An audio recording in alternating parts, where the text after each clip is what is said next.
अस्सलाम वालेकुम। हफ्ते भर की खबरों के साथ मैं हूं अमेरिका से अस्मा रज़ाक। सबसे पहले हेडलाइन। साबिक वफाकी वजीर और पीटीआई रहनुमा फवाद चौधरी की गिरफ्तारी, अदालत में पेशी और जमानत पर रिहाई। पेशावर मस्जिद में धमाका। इमरान रियाज खान और शेख रशीद की गिरफ्तारियां और पीटीआई अरकान के घरों पर छापे। डॉलर की उड़ान और करेंसी मार्केट में फॉरेन करेंसी की फरोख्त रिकॉर्ड ऊंची सतह पर चली गई। डॉलर 275 रुपए तक पहुंच गया।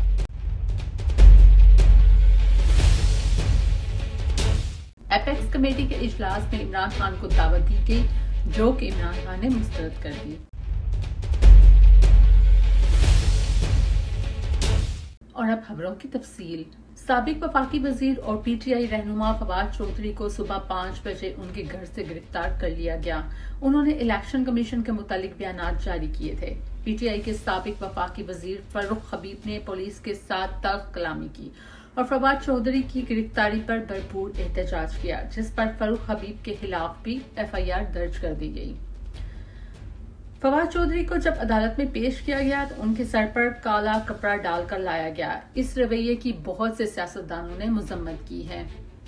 अदालत ने फवाद चौधरी को अबूरी जमानत पर रिहा कर दिया, जिसके बाद फवाद चौधरी की मीडिया से गुफ्तगू के दौरान उन्होंने कहा कि उनके साथ एक दहशतगर्द की तरह सलूक किया गया। ये बात बताते हुए फवाद चौधरी अब दिदा हो गए।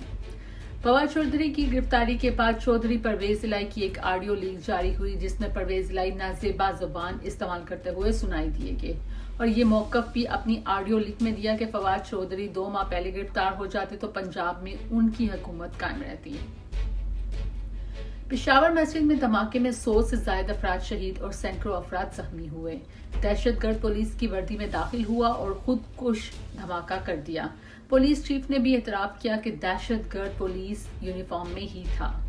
वज़ीर आज़म शहबाज शरीफ का कहना है कि वाक़े की मुकम्मल जांच पड़ताल की जाएगी, जबकि आर्मी चीफ ने भी दुख का इजहार करते हुए कहा कि पाक फौज नमाजियों की शहादतों की कुर्बानियों को रायगा नहीं जाने देगी और दहशतगर्दी का सर कुचल दिया जाएगा। शेख रशीद को उनके घर से गिरफ्तार किया गया। शेख रशीद का कहना है कि उनके मुलाजमीन पर पुलिस ने तशद्दुद किया, सारे घर के दरवाजे तोड़ दिए और ये पंजाब पुलिस की कार्रवाई नहीं थी। जो SHO गिरफ्तार करने आया वो इस इलाके की हद में नहीं आता था और वो भी इस्लामाबाद से आया, जबकि दूसरी तरफ इमरान रियाज को भी गिरफ्तार किया गया। इन गिरफ्तारियों की वजह से अवाम सरापाई एहतजाज बन गई। मुल्क इस वक्त शदीद बदहाली का शिकार है। डॉलर 275 रुपए की बुलंद तरीन सतह तक पहुंच गया है, जबकि पाउंड स्टर्लिंग 333 रुपए मालियत का हो गया और ब्लैक मार्केट में डॉलर 300 और पाउंड 370 रुपए तक पहुंच गया।